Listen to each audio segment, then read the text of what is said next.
Ma'am हाँ जी।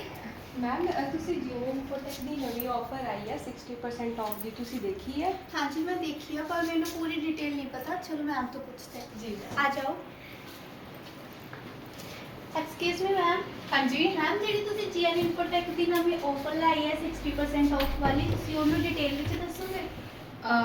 Okay so बच्चे course करना चाहते हो हाँ ਉਹਦੇ ਵਿੱਚ ਓਕੇ ਸੋ ਉਹ ਉਹਨਾਂ ਬੱਚਿਆਂ ਲਈ ਹੈ ਜਿਹੜੇ ਬੱਚੇ ਨਾ ਅਫੋਰਡ ਨਹੀਂ ਕਰ ਸਕਦੇ ਲੇਕਿਨ ਅੱਗੇ ਪੜ੍ਹਨਾ ਚਾਹੁੰਦੇ ਆ ਬੇਸਿਕ ਕੰਪਿਊਟਰ ਕੋਰਸ ਹੈ ਉਹਦੀ ਜਿਹੜੀ ਫੀ ਹੈਗੀ ਹੈ 4500 ਰੁਪਏ ਵੈਸੇ 3 ਮਹੀਨੇ ਦੇ ਕੋਰਸ ਦੀ ਫੀ ਹੈ 60% ਆਫ ਕਰਕੇ ਹਿਸਾਬ ਲਾ ਲਓ 1800 ਰੁਪਏ ਦਾ ਟੋਟਲ ਉਹ ਕੋਰਸ ਬਣਦਾ ਹੈ ਜਿਹਦੇ ਵਿੱਚ ਬੱਚੇ ਐਮਐਸ ਆਫਿਸ ਸਿੱਖ ਸਕਦੇ ਆ ਬੇਸਿਕ ਸਿੱਖ ਸਕਦੇ ਆ ਬੇਸਿਕ ਡਿਜੀਟਲ ਸਕਿੱਲਸ ਸਿੱਖ ਸਕਦੇ ਆ ਸੋ ਅੱਜ ਕੱਲ੍ਹ ਕੰਪਿਊਟਰ ਕੋਰਸ ਦਾ ਹਰ ਜਗ੍ਹਾ ਲੋੜ ਪੈਂਦੀ ਹੈ ਤਾਂ 90 ਡੇਜ਼ ਦਾ ਉਹ ਕੋਰਸ ਬਣ ਜਾਂਦਾ ਹੈ ਠੀਕ ਇਹ ਆਫਰ ਉਹ ਆਫਰ ਹੈ ਤੁਸੀਂ ਹੋਰ ਬੱਚਿਆਂ ਨੂੰ ਦੱਸੋ okay ma'am thank you. Thank you